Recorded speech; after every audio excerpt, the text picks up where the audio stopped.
Thanks to Kalshi for sponsoring Mets Daily. Use that code FANARCHBASEBALL to get $10 when you trade 10. Before we get into the Mets, can we shout out our captain, the king of New York, Jalen Brunson, for making that Mets slop fest a little bit easier to stomach? The greatest comeback in the history of the NBA playoffs. I know there was one that was bigger, but was it in the Eastern Conference Finals? No. Greatest comeback in playoff history. Jalen Brunson, thank you for your service. Landry Shamet, thank you. Mikal Bridges, thank you. All the Knicks, what an effort, what a game. 3 wins away from the NBA Finals. Thank God for that. They were getting smoked. The Mets were getting smoked. I was like, this is going to be the worst night ever. And then the Knicks did something special. All right, this is Mets Daily, so let's get back to the Mets. I'm your boy, Jake Brown. Make sure you hit that thumbs up in this video, hit that subscribe, and hit that subscribe right here at Jake Brown Live. Make sure you stay tapped in there, folks. Some news coming out I'll have in the next week here. So stay tuned, guys. But please subscribe to Jake Brown Live. Follow me. If you're a fan of me, make sure you follow me. Appreciate your support. And yeah, that's that. We will announce news next week. But for now, program as usual. Nick Mirabito, not the greatest, and the Mets not the greatest last night. Listen, Nolan McClain was terrible. The Mets defense, that was bad. It was ugly. A couple catches here and there. If Mirabito makes that catch, that was not an easy play. Tyrone Taylor pissed me off, not knowing where it is. Like he kept looking towards. Like, why did he never turn around? Was the thing. Like, I get you didn't know where the ball was, but why didn't you think to maybe it's over here? And for him to be that close and just have the ball get away, it's just so inexcusable. And listen, Tyrone Taylor had his moment Sunday. He is what he is. He will have that once in a blue moon moment. But the reality is he's a fourth outfielder. And I get it. He wanted to rest Ewing. He's been playing every day fine. Let the kids play. Ben just tearing the cover off the ball. You can't sit him. You're playing Ewing today. Taylor should not be out there. He should be out there once a week. That's the capper. Maybe twice. If you're facing two lefties, you want to play them twice, fine. I don't want to see Tyrone Taylor 4 times a week. You can't do it. You have too many guys out. You got to keep playing the kids. But Nolan McClain, listen, you're in a tough spot with this kid. You're not, going to send him down. You're not demoting him. Nothing's going to happen. But he came in with high regard. Cy Young conversation. What he did in 6 weeks last year, the pressure was on him. He has folded the last couple of weeks. He has not been the Nolan McClain we knew and loved early on. And I think we put some unfair expectations on him. I think we lauded this guy like he's going to be a star, and it was just so early. And we're starting to see him pitch really poorly. And luckily, he wore it last night, and you got to give him that. He wore it. He pitched 6 innings. He saved the bullpen. He had to. 6 earned runs, not all 9 charged to him. The inside the park grand slam, just a tough break off Mirabito's glove, but some poor defense. Otherwise, Simeon with a rare error on what should have been a double play. Torrens dropping a ball. Really just bad stuff from the Mets defense all around. It's one of those games you just got to wash away and just win tonight. Your goal was to go to the DC and win 3 out of 4. Yesterday doesn't mean anything about today. Go win today, go win tomorrow, and you take the series. And it was a frustrating game. It was like, all right, the Mets are not back kind of game. But then you realize, you know what? Just take 3 out of 4. And if you split, I think it's a big disappointment for the Mets. After what you did in the Subway Series, after what you sweep in the Tigers, big disappointment if this ends up being a split. So I would like them to win here tonight and tomorrow afternoon. Nick Mirabito, like we said, a painful debut for him. He has that ball. He tried to make that catch. And, man, what a difference in the game if he does, right? Like, that inside the park grand slam doesn't happen. Now, maybe something else happens after that. But, a lot of what we saw, it's a brand-new ball. The Mets won 5-0. The Mets were up 5-0. Bo Bichette, 2 homers. There's the positive. Bo Bichette looks like he's back. 3 homers in the last 2 games.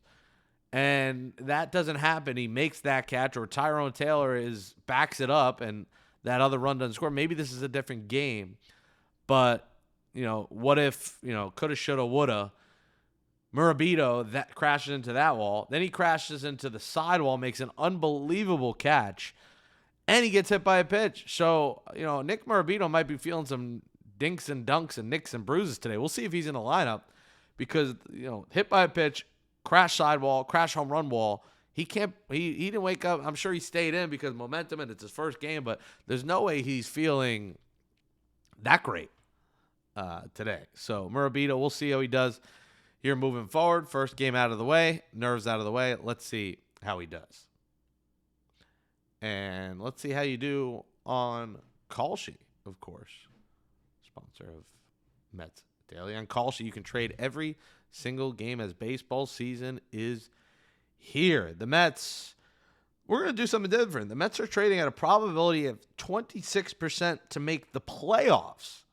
So 26% to make the playoffs, meaning a $100 trade would pay out $301. So if you don't think the Mets are going to win it all, but you think they're going to make the playoffs, maybe that's the safer move. So $100 pays out $301 with a win. And the Mets still trading to beat the Nationals tonight. They're trading at 53%, so it's pretty tight. $100 pay out $179 if they win.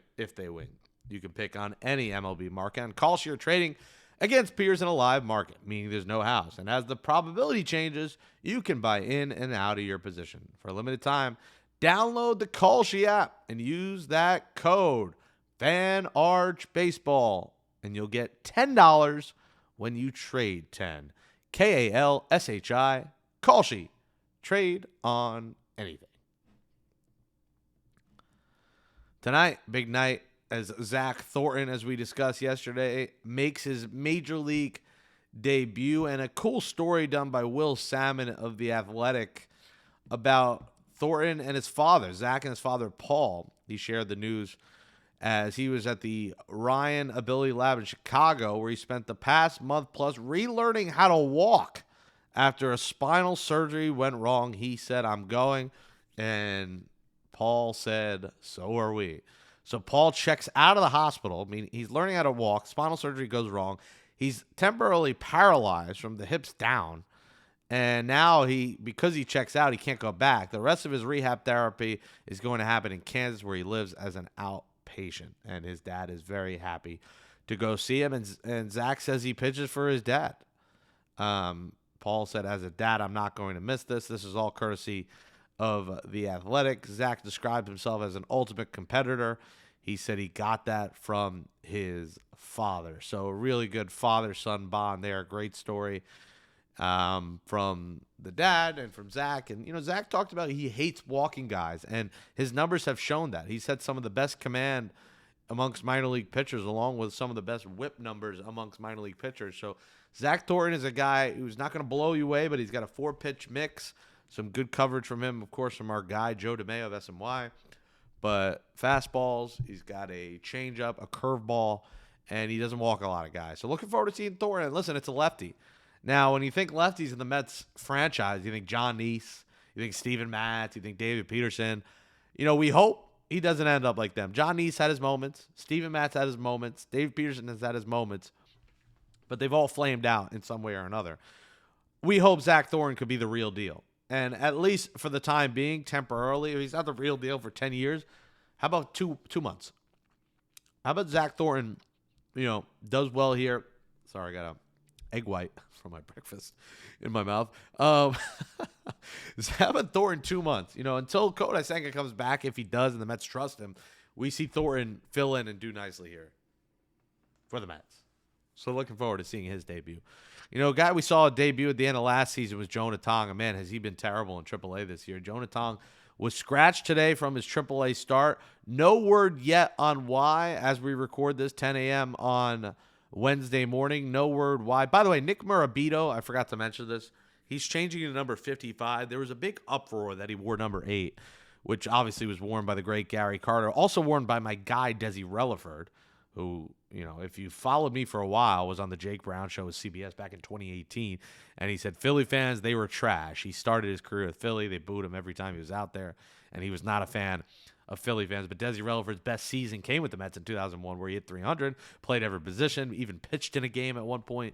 So shout out to Desi Relaford. But Murabito will wear number 55. Murabito was asked for it because 2-5s are cool. He also mentioned he knows Gary Carter is and called him a legend. So wearing number 55, the uproar, everyone losing their mind, that could stop now. I don't know why it was that big of a deal. But also, if it's that big a deal, why did the Mets give him the 8 in the first place? Anyways, Jonah Tong scratched, no reason yet, but man, he has been dreadful. A 5.68 ERA this season in the minor leagues, and we'll see if it's an injury. We'll see if it's performance related. We'll see what it is.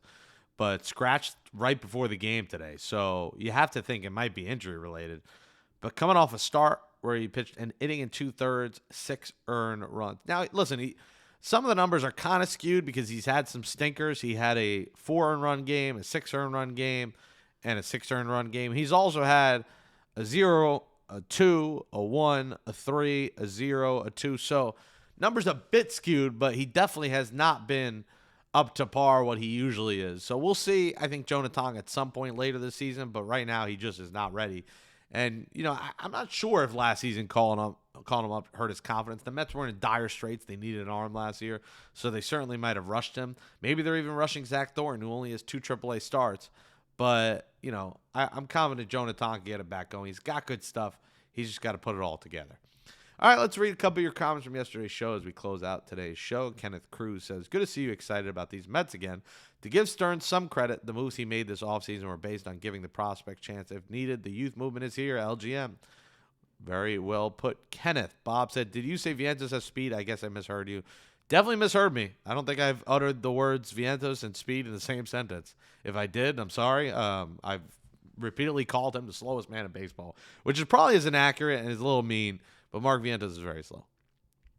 VC Money intrigued on Thornton, but haven't heard of much of him before. Yeah, listen, I haven't either, but remember, we didn't hear much about Matt Harvey, and he came out of nowhere to be the Dark Knight. So obviously he flamed out, but he was also a party animal and out late, until 5 a.m. every night in New York. Not every night, but he was out a lot. So I don't think Zack Thornton is a party animal like Matt Harvey. Doesn't have the devilish looks and getting all the models and the bottles. And not getting any Dark Knight nickname, but we didn't hear a lot about Harvey. So maybe it's better. Sometimes the guys we hear about end up flaming out or not being that good. So maybe Thornton could be a little quiet assassin. Ivan says Vientos has similar numbers to Pete and throws better to bases. Stearns deserves credit. He drafted most of the kids. Well, he drafted the guys from 2024 on, so I don't think he's drafted most of these kids. He drafted Benj, who is absolutely on fire. Benj is up to 265. Remember, Carson Benj at one point was in below 200. Carson Benj is raking right now. A 3-hit game last night. Great to see Carson Benj at the top of that order raking. Really gets you excited about his future. And look, they bench Ewing, and what happened? They lose. So the A.J. Ewing factor last night, although he came in late in the game, but it was over at that point. Ethan said, Volpe is taxed beyond belief. McLean has to go deep. Well, he went deep. Unfortunately, it was 9 runs later. Victor said it's a young man's game. Finds it exactly. Notice the Mets have been winning as the lineup been structured based on youth and talent away from metrics and analytics. Let the kids play. Yeah, I'd love to see them all out there, and I would love to see an outfield of Murabito, Ewing. Now, Soto could end up playing left today, but I'd love to see Murabito, Ewing, Benj in the outfield same game. I would love to see that today against right-hand pitcher. The C Money, the Lowell Brujan leader, a member of the DFA mob. Yeah, he's the only last man standing. Brujan is the leader of the mob. He's the only one left. All right, folks, nice comments today. Leave them again in today's show below. Again, subscribe to Jake Brown Live right now on YouTube. More content is coming there very, very soon, so stay tuned. Hit that thumbs up in this video. Follow your boy on all social media. We're blowing up everywhere, so make sure you're following Jake Brown Live. Thank you so much for watching. We'll talk to you tomorrow.